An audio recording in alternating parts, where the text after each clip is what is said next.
Welcome to First Reason. Join us as we delve into Neville's original lectures and books. In this video, we harness AI technology to recover and enhance Neville's voice, guaranteeing unmatched audio quality and clarity. Today, we're excited to present his remarkable lecture titled The Coin of Heaven. Sit back, relax, and enjoy the wisdom of Neville Goddard. This being my last Sunday for a year, I wish to leave no doubt in your mind of what I tried to tell you in the last 19 lectures. So I am going to ask a question which you can silently answer yourself. Have you lived this life of yours in such a way that you desire to live it again? Well, if you haven't, you'd better listen very carefully to what I will say this morning, if you have not already started. For may I tell you, the next life is this life. When the eye is opened, you will see it. That man, unless he awakes and changes the tracks of this life, he walks them forever. So if you have not lived this life in such a way that you really desire to live it again, you start now to interfere with these tracks and laying new tracks. Let me give you just one simple little vision. These are all true visions of the speaker. Lying on my bed, suddenly the eye opened, the inner eye opened, and I saw a man casually dressed in working clothes, walking the sidewalks of a major city. As he came to a hole that was open to receive coal, in fact the coal had just been delivered, he dropped something from his hand, and bending down instead of picking up the thing, he picked up huge hunks of coal that were scattered around the hole, and then my vision relaxed. When I reconcentrated the vision, it was on the early part of that scene of the man walking down the sidewalk. He came to the manhole. He dropped, as he had in the previous state. Bending down, he picked up the coal as he had done before. Everything was in detail. As I saw it for the second time, I said, "Now that scene hasn't changed one iota." My attention again relaxed. When I reconcentrated it, it was on the early part of the scene. Now I could prophesy for that man. I knew exactly what he would do every moment of time right up to that manhole, that he would drop his package and not pick it up, but pick up the coal. I knew he would look into that manhole and then change his mind, either because someone below saw him pick it up and he didn't want the consequences of his action, or else he had a change of heart. But I knew in detail what that man would do. We are walking tracks, and the tracks are forever. And by the mere curvature of time, your next life is this life. You simply replay it. So if you have not so played it that you are proud of it, you start now and you start the change today. We have given you a system by which you change it. For those who haven't heard why I say you walk tracks, you are standing forever in the presence of an infinite and eternal energy. And from this energy all things proceed, but they proceed according to pattern. Energy is moving in a certain pattern, and you determine the pattern that it takes, for you actually lay down these tracks within you. That energy flows over by the use of your inner conversations. This energy, I call it now mind, follows the tracks laid down in a man's own inner talking. So if your inner conversations are not what they should be, I ask you today to start carrying on conversations within yourself, from premises of fulfilled ideals. The man you want to be, the woman you want to be. If you have failed so far to embody it, now you begin to assume that you are that man, that you are that woman, and inwardly carry on conversations with your friends, those that respect you, or those you want to respect you, and carry on these conversations from the premises that they see in you, the man and the woman that you want the world to see, just as though you were. And these words, inner words, which are really the breeding ground of future action, will lay down new tracks, and then the energy which is always flowing will flow over these tracks, and the conditions and the circumstances of life will change. If you do not lay new tracks, I will prophesy for you. You will find yourself repeating it, but you will not know you've done it before. If I could only take you now into the inner vision with me and show you this room rising, everything rising in detail like a three-dimensional curtain ascending, but everything is moving up, and yet it remains. It is so altogether automatic that it ascends every moment of time. The whole world is ascending, and as it ascends, the world remains the same. It's almost as though not a thing has happened, and so you can't see it. But if the inner eye opens, you see it ascend. And as it leaves off, that which begins is the duplicate, the perfect duplicate, of the thing that rose, and it rises in a three-dimensional manner, so that when a man goes over these tracks, he is totally unaware that he has walked them forever. So I bring you a message to make you conscious. Man must awake you from the dream, where he is simply an automaton. He moves like a machine, then he begins to awake, and when he awakes, then he is not that man at all that he seemingly in the past played for eternity. He awakes into a new being, a new man. Now the new man is a man of new conversations, as told you in Ephesians. Put off the former conversations, they belong to the old man that is corrupt, and put on the new man by a transformation of mind. And the new man is identified with completely new words.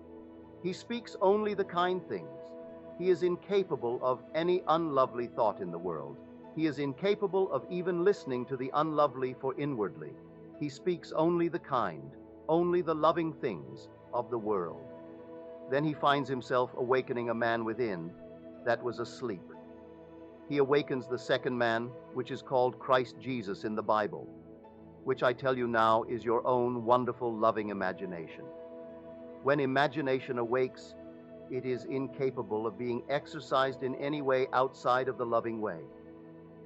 So every time you use your imagination lovingly, you are literally awakening this inner man, and you're mediating God to man.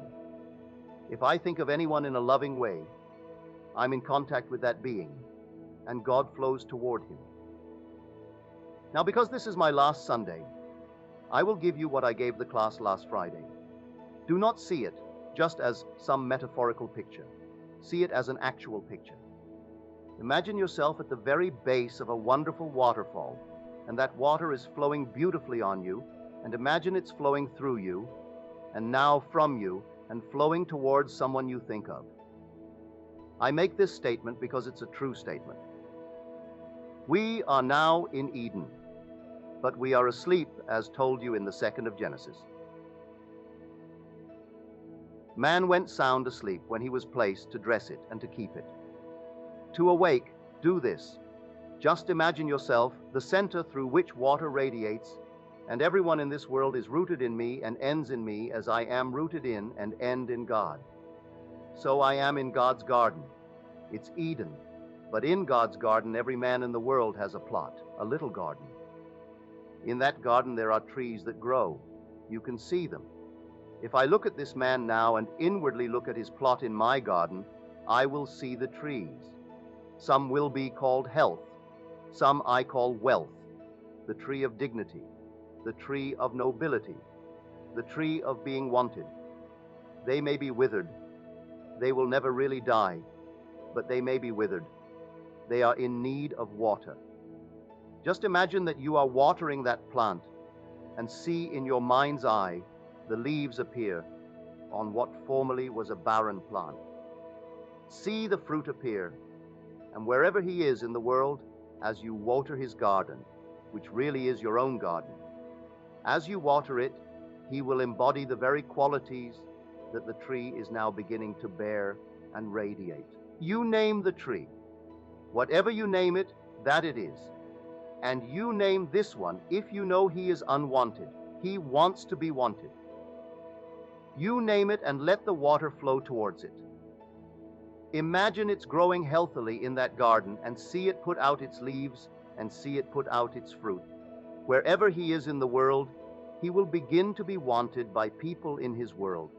If he is unemployed, it's a tree of employment, and see it radiate its leaves and radiate its fruit. He will be wanted and he will be gainfully employed. I tell you, this is not just an idle statement. Everyone here can do it, and everyone should do it. And whenever you water the tree in anyone's garden at the same time, you are watering your own garden in the eternal one of God. For I am the vine, and ye are the branches. Every man can say the same thing. So as you rise here, there are 2,600 of you. You individually are the central vine of God's garden, and everyone in your world is a branch in that vine. So when I, as a central vine, water a branch in my garden, at that same moment I am being watered, and my garden is being watered in your wonderful garden. I don't have to water my own just by taking care of the many gardens in God's Eden. I take care of my own garden that is in the vine of everyone in the world. You try it, and you can bless everyone in the world, and then eventually the eye opens, the ear opens, the inner man awakes, and you see the most glorious world, which is always here to be seen. Only we in our sleep had shut it out. We shut the whole wonderful golden world out by going to sleep and becoming an automaton. But take me seriously, for your next life is this life. You make this life what you want to make it. Because if you don't, you will find yourself automatically, and you won't even know it. Because as a sleeping person, you don't know you are walking the same track.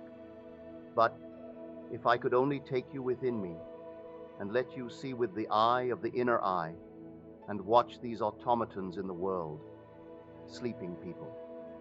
Yes, the eye is open and they seem to be awake, but they're really sound asleep, for they're repeating the same thing.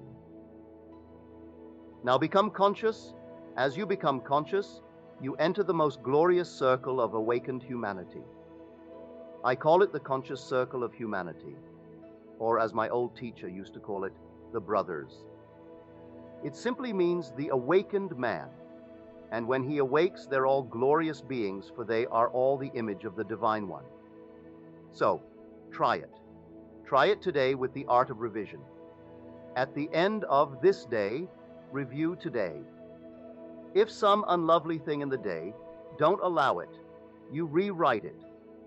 Take that same scene and rewrite it, and having rewritten it, replay it.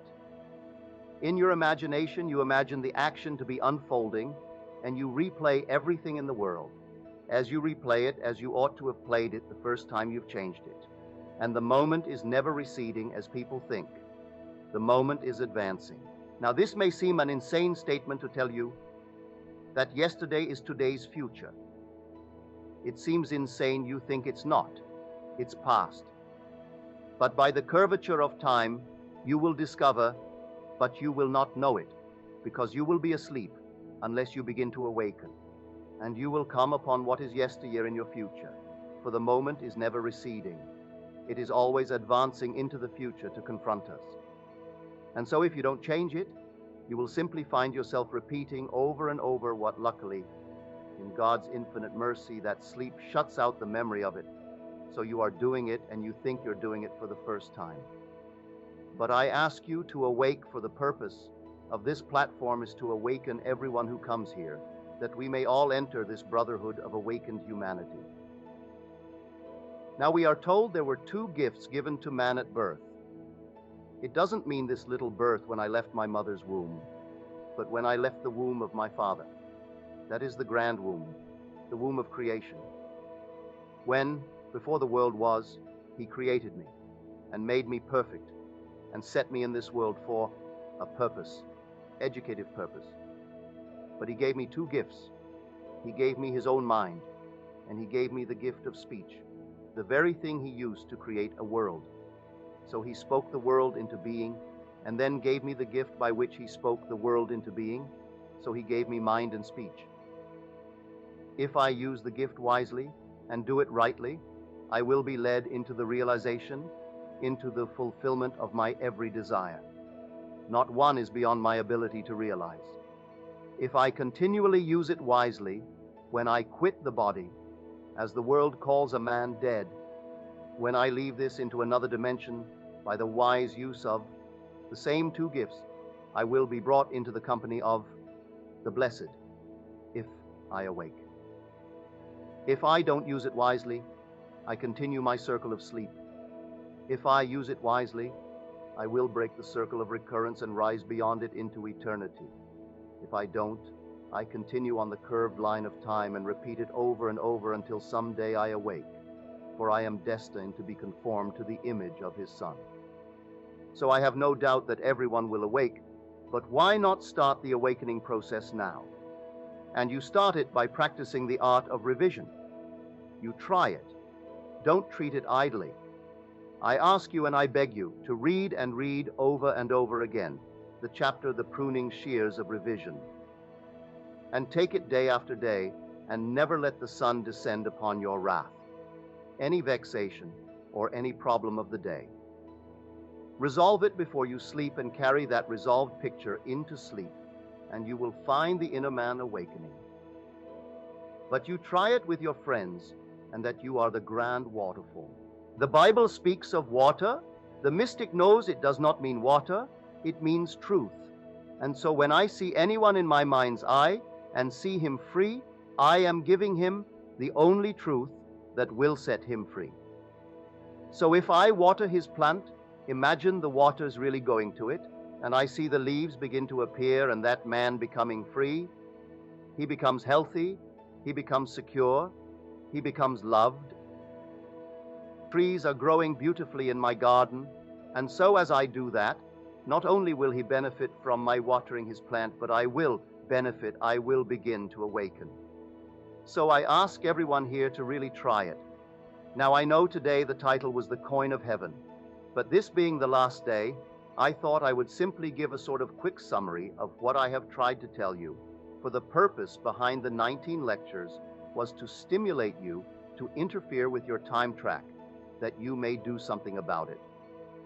For the passage of time cannot change it. If you wait, thinking there is going to be some change beyond the grave, I tell you, you will wait in vain. There is no transforming power beyond the grave. All transforming power is in man now to interfere with his time track, and you interfere with it by simply changing one moment in the course of a day, not accepting it as final no matter how factual the day. You know, you did have that experience. Don't allow the day to descend upon it and say, well, I did have it. Go back to that moment in time. Rewrite it, replay it in the revised version, and do it over and over in your imagination until that takes on the tones of reality. As it takes on the tones of reality, you have changed your future. Take another incident and change it, and keep on changing all the little episodes, all the little experiences, and make them conform to a more idealistic experience and relive it. If anyone is here for the first time, you might think, well, that's fooling yourself, but you try it. Try it and see if the inner man will not awaken, and when he awakens, you will see a world that is automatic. You will see a world that's a machine, and the whole vast world playing their parts that they've played forever, and will continue to play on the curvature of time forever until he snaps out of it and rises from the dead. As you are told, awake, you that sleep, and rise from the dead. The state called sleep now is likened unto death, where the son has died. So we are told the second son, the prodigal, that when he returned from that cycle and he was met, the father said, "He that was lost is found, and he that was dead is alive again." So this state of lostness is likened unto death, and the only purpose now is to rise, not to amass a fortune, although you are entitled to it, not to become famous, although you are entitled to it, but simply to awake from the state of sleep. And I know of no other way to awaken a man unless I can show him how mechanical he is, and if you will take and practice seriously the art of revision, the eye will open, and you will have the experiences the speaker spoke of. You too, lying on your bed, will find the eye peering into a city that may be 2,000 miles away, and there you will see more clearly than I see you now, and you will watch the tracks of a man, and then disinterest, and all of a sudden You decide to once more to be interested, and you don't have a memory, image of the man. You see the whole thing all over again.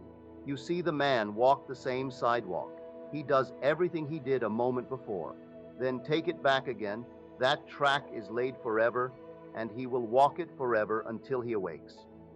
So I ask everyone here to take me seriously. If this seems a bit too mystical for you, I don't apologize. It's the only thing I can give you. For as I begin to awake, I've got to give you the food on which then my Father feeds me. He feeds me on new ideas. He changes my values. He changes all my meanings in the world. I don't have the same meaning I had last year. I don't have the same values I had last year. For the motives I had last year might have been along a different line, but then, Aliofa, sudden things change and you can't place value where formerly you placed it. You can't place it on wealth. You can't place it on names. You can't place it on recognition. All your values change, and then you begin to inwardly see a new wonderful world. So I tell you, this garden of which I speak is a true garden. This you call the world. Don't believe for one moment you are in exile.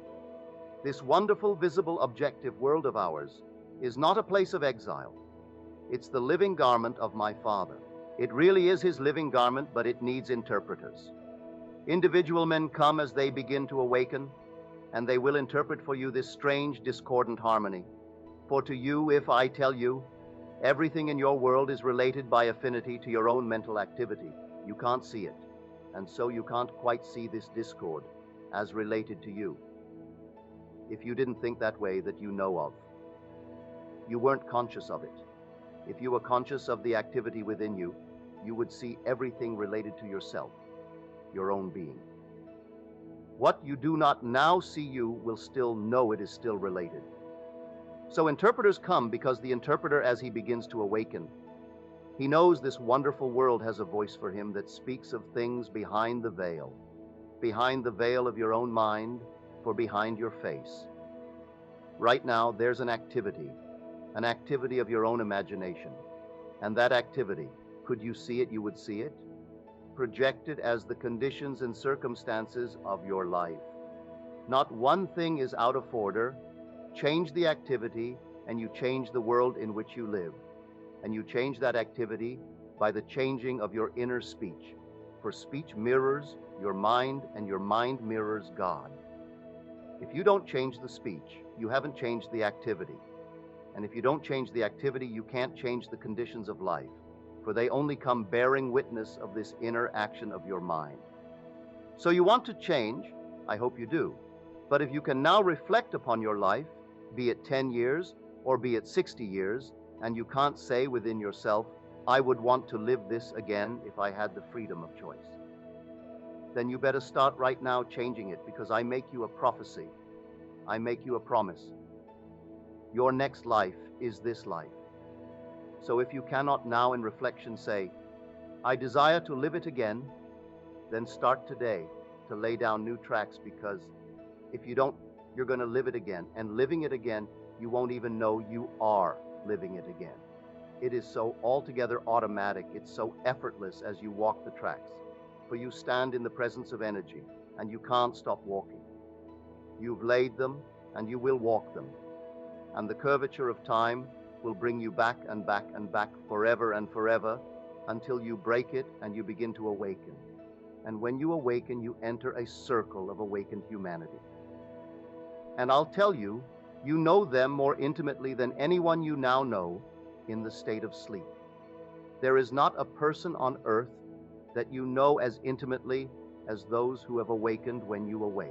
When you go into their presence and you mingle with them, you become one. You do not lose your identity. In fact, you tend ever toward greater and greater individualization. You never become absorbed and lose your identity. But as you awaken to the being that you always were, but you had forgotten it and went sound asleep. There is a beauty in the inner man that the outer has never touched, never scarred, and so as you awaken, and they will be there to meet you, because they are awaiting eagerly for the breaking of the circle of recurrence. So you try it. We have told you many things this year, many things that seemed too mystical, but I warned you when I took it 4 Sundays ago.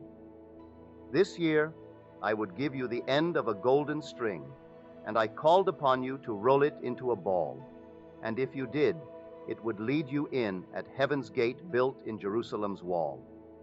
Well, I felt I have given you that string, but I cannot roll it into a ball for you. I promise you, I will water your garden, but it won't awaken you. It will awaken you only to lovelier things in a way, but it will not really break the circle for you. So I offer you now, this day, again the end of the golden string, but I call upon you to wind it and roll it into a ball beat.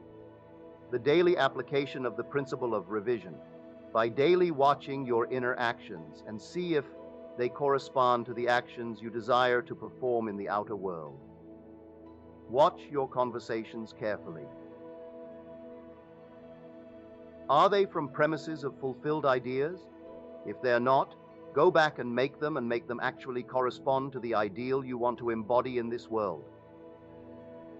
Start, that is winding it into a ball, and it will lead you in at heaven's gate, built in Jerusalem's wall. I have no doubt in my mind, for I know from experience that's how I opened up that wall. I opened it up by application. So I warned you every time I have taken the platform that the knowledge you have now is of no avail unless it's applied. A little knowledge, if carried out in action, is more profitable than much knowledge which you neglect to carry out in action. If you had all the knowledge in the world and you didn't put it into practice, you wouldn't awaken. Now here this morning, everyone has heard it. You take it today and start this day revising, and watch the circle begin to snap. Watch the eye begin to open. And I tell you, there isn't a gift on earth, there isn't a possession in the world that you would want more than the opening of the eye when the eye opens. That's why I say your values change, the meaning of life changes, for you wouldn't sell. The eye that opens for all the wealth of the world. You wouldn't exchange it for any recognition in the world now conferred upon the so-called great. You see the so-called great all equally sound asleep, playing their parts, walking curved lines, and then you snap it and move into a wonderful world of awakened humanity. And there you see these glorified beings, but really glorified beings, who preceded you into the conscious circle of humanity. And now my time is up.